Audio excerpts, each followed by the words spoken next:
രാഹുൽ ഗാന്ധിക്കെതിരെ സംസാരിച്ച പ്രശാന്ത് കിഷോർ ഇത്തവണ എത്തിയത് ചില പ്രവചനങ്ങളുമായാണ്.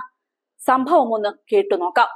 ലോക്സഭാ തെരഞ്ഞെടുപ്പിൽ ദക്ഷിണേന്ത്യയിലും ബംഗാളും ഒഡീഷയും അടങ്ങുന്ന കിഴക്കൻ സംസ്ഥാനങ്ങളിലും ബി.ജെ.പി കാര്യമായ മുന്നേറ്റം നടത്തുമെന്ന പ്രവചനവുമായാണ് രാഷ്ട്രീയ തന്ത്രജ്ഞനായ പ്രശാന്ത് കിഷോറിന്റെ വരവ്.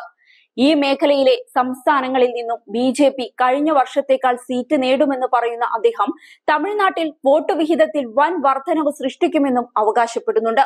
ഒരു വർഷം മുൻപ് തന്നെ ഞാൻ ഇക്കാര്യം പറഞ്ഞിരുന്നു. വോട്ട് വിഹിതത്തിന്റെ കാര്യത്തിൽ ആദ്യമായി തമിഴ്നാട്ടിൽ ബി.ജെ.പി ഇരട്ട അക്കത്തിലേക്ക് കടന്നേക്കും.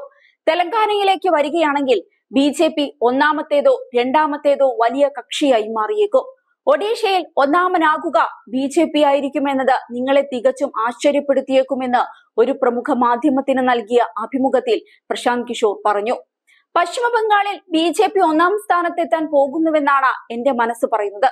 ഇങ്ങനെയൊക്കെയാണെങ്കിലും 540 സീറ്റുകളുള്ള ലോക്സഭയിൽ ബി.ജെ.പി 370 സീറ്റുകൾ മറികടക്കാൻ സാധ്യതയില്ലെന്നും നേതാവ് വ്യക്തമാക്കുന്നുണ്ട്.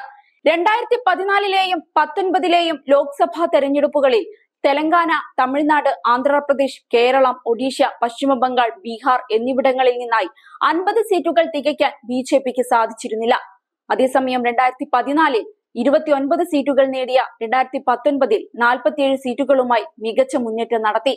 ആന്ധ്രാപ്രദേശിൽ YSRC പാർട്ടി മേധാവിയും ആന്ധ്രാപ്രദേശ് മുഖ്യമന്ത്രിയുമായ ജഗൻമോഹൻ റെഡ്ഡിക്ക് തിരിച്ചുവരവ് ബുദ്ധിമുട്ടുണ്ടാക്കുമെന്നും രാഷ്ട്രീയ തന്ത്രജ്ഞൻ പ്രവചിച്ചു.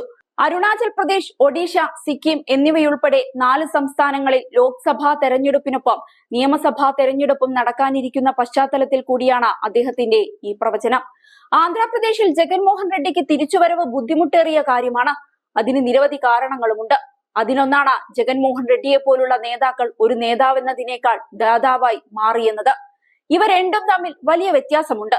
അദ്ദേഹം തെരഞ്ഞെടുക്കപ്പെട്ട നേതാവായിരിക്കുകയും ഒരു ദാതാവായി സ്വയം ചിന്തിക്കാൻ തുടങ്ങുകയും ചെയ്യുന്നുവെന്ന് പ്രശാന്ത് കിഷോർ പറയുന്നു. പ്രവചനം തീർന്നില്ല. ഹിന്ദി ഹൃദയഭൂമിയായ സംസ്ഥാനങ്ങളിലും പടിഞ്ഞാറൻ ഇന്ത്യയിലും ബി.ജെ.പിയുടെ സീറ്റുകൾ കുറയും. ഈ പ്രദേശങ്ങളിൽ 100ഓളം സീറ്റുകളെങ്കിലും ബി.ജെ.പിക്ക് നഷ്ടപ്പെടുമെന്നാണ് പ്രതിപക്ഷത്തിന്, പ്രത്യേകിച്ച് കോൺഗ്രസിന് ഉറപ്പാക്കാനായാൽ മാത്രമേ ശക്തമായ തെരഞ്ഞെടുപ്പ് ഉണ്ടാവുകയുള്ളൂ. എന്നാൽ അത് നടക്കില്ലെന്നും ഇന്ത്യ സഖ്യത്തിന് വലിയ പ്രതീക്ഷ വേണ്ടെന്നും തെരഞ്ഞെടുപ്പ് തന്ത്രജ്ഞൻ ചൂണ്ടിക്കാട്ടുന്നുണ്ട്. അതേസമയം ബി.ജെ.പി കളികൾ നേരത്തെ തന്നെ തുടങ്ങിയതാണ്. 2019ൽ തോറ്റതോ മത്സരിക്കാത്തതോ ആയ 144 സീറ്റുകൾ ഉന്നമിട്ടതോടെയാണ് 2022ൽ തുടങ്ങിയതെന്ന് പല രാഷ്ട്രീയ നിരീക്ഷകരും വിശ്വസിക്കുന്ന മിഷൻ 370 ആരംഭിച്ചതെന്നാണ് സൂചന. പിന്നീട് നേതൃത്വം ഈ എണ്ണം 160 ആക്കി. അതായത് ഈ 160 സീറ്റുകളിൽ പകുതിയിലെങ്കിലും വിജയിക്കാൻ സാധിച്ചാൽ പാർട്ടിയുടെ ലക്ഷ്യം നിറവേറ്റും. ഈ 160 സീറ്റുകളിൽ കേരളത്തിൽ നിന്നും തിരുവനന്തപുരവും തൃശൂരും ഒക്കെ ഇടം പിടിച്ചിട്ടുണ്ട്. 1.5 വർഷം മുൻപ് ദുർബലമായത് എന്ന് നിശ്ചയിച്ചിരുന്ന 160 സീറ്റുകളിൽ 50% നേടുക എന്നതാണ് പാർട്ടിയുടെ ഇപ്പോഴത്തെ ശ്രദ്ധ. ഈ സീറ്റുകൾ തിരിച്ചെടുത്ത് പാർട്ടി നിരവധി പ്രവർത്തനങ്ങൾ നടത്തി. പ്രധാനമന്ത്രിയും അമിത്ഷായും തന്നെ ഈ മണ്ഡലങ്ങളിൽ നിരവധി തവണ എത്തി പ്രവർത്തനങ്ങൾ നിയന്ത്രിച്ചു.